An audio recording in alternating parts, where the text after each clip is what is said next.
So, paano mo nga ba pag-aaralan ang isang aklat na kasing lawak at kasing komplikado ng Biblia? Well, yan mismo ang tatalakayin natin. Susuriin natin ang isang training module na nagbibigay ng isang structured na approach para gawin niya. Okay, so heto agad yung unang-unang point na gusto nilang ipaintindi. Huwag daw nating isipin na ang Biblia ay isang libro lang. Instead, isipin mo raw siya bilang isang library. Parang simpleng pagbabago ng pananaw, no? Pero bakit kaya yun napaka-importante? Tingnan natin. So, itong library na to, may laman siyang 66 na iba't ibang aklat. Imagine yun, 66 na libro, isinulat ng napakaraming tao sa loob ng napakahabang panahon. Pero ang sabi sa guide, kahit magkakaiba sila, may iisang sinulid na nagdudugtong sa lahat, isang sentral na tema. Okay, so bago tayo sumabak sa mga how-to o yung mga practical na hakbang, inilalatag muna ng guide yung pundasyon. Kumbaga, yung bakit. Bakit ganito yung paraan ng pag-aaral na inimumungkahi nila? So yung pundasyon na yan, nakatayo sa tatlong malalaking ideya. Sinasabi na ang Biblia raw ay isang buhay na aklat. May epekto yan sa'yo. Tapos, ito raw ay aklat ng Diyos. Kaya may special authority. At panghuli, at ito siguro ang pinaka-importante, ang purpose nito ay hindi lang para magpuno ng utak, kundi para magbigay ng spiritual na nutrisyon. Ano ba talaga yung ibig sabihin ng buhay na aklat? Well, dito nagiging interesting. Kasi ikinukumpara yan ng guide sa pagkain. Hindi raw yan isang bagay na binabasa mo lang. Parang tinapay, karne o gatas na kailangan mong kainin at tunawin para maging parte ng lakas mo, ng espiritual na lakas mo. Okay, malinaw na yung pundasyon. Ngayon, punta na tayo sa unang bahagi ng practical steps, yung paghahanda ng sarili para sa pag-aaral. So para makapagsimula, may 4 na simpleng habit na inimumungkahi. Unang-una, kumuha ka raw ng version na yung wika moderno at naiintindihan mo para iwas frustration, di ba? Pangalawa, gawin mo siyang regular. Consistency is key, sabi nga nila, para sa spiritual health mo. Pangatlo, subukan mong gawin sa umaga, yung fresh pa yung isip mo. At pang-4, magsimula ka sa mga mas madaling parte tulad ng mga ebanghelyo para hindi ka ma-overwhelm agad.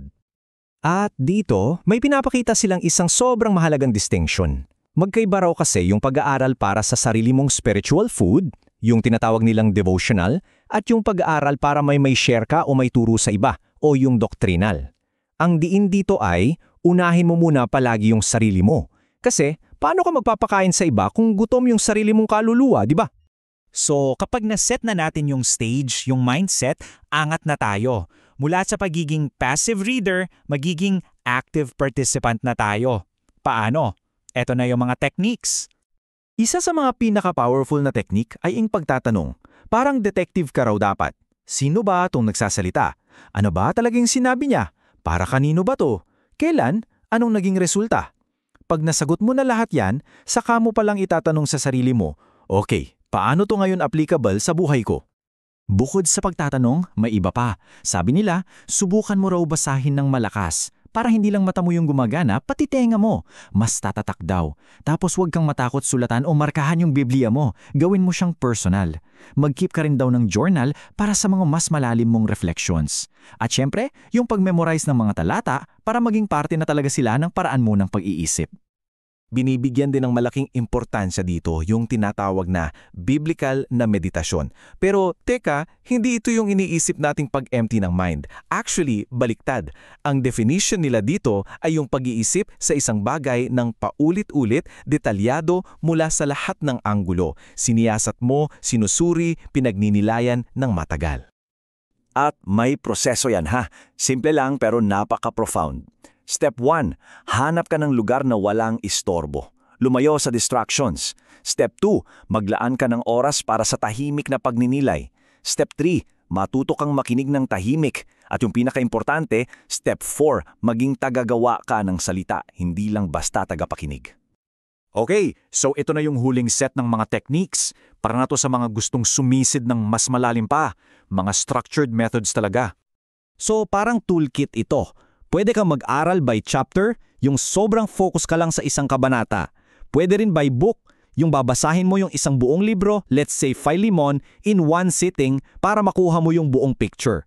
Pwede rin by character, susundan mo yung buhay ni Peter sa buong New Testament, o by topic, Hahanapin mo lahat ng sinasabi tungkol sa pagpapatawad o kahit by a single word lang, yung salitang biyaya, alimbawa. So, matapos nating makita lahat ng paraan, mula sa paghahanda hanggang sa malalim na pag-aaral, dito na tayo sa conclusion.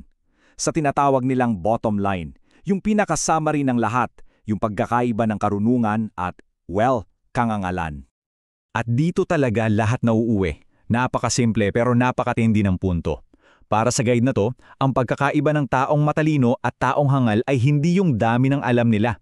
Ang pagkakaiba ay kung ano yung ginagawa nila sa narinig nila. Ang matalino, nakikinig at ginagawa. Yung hangal, nakikinig lang pero hanggang doon na lang. At sinusuportahan yan ng prinsipyong ito na mas mabuti pa raw na isa lang ang alam mo pero isinasabuhay mo kaysa alam mo ang napakaraming bagay pero wala namang epekto sa'yo. Kasi yung application, yung pagsasagawa, yun yung tulay na nagkokonekta sa impormasyon at sa tunay na pagbabago ng buhay. So eto yung tanong na iniiwan sa atin ng buong pag-aaral na to na pwede nating i-apply hindi lang dito, kundi sa lahat ng aspeto ng buhay, sa lahat ng mga bagay na natututunan natin. Ano ba talaga ang naghihiwalay sa simpleng kaalaman at sa tunay na karunungan? Baka yun yung dapat nating pag-isipan ngayon.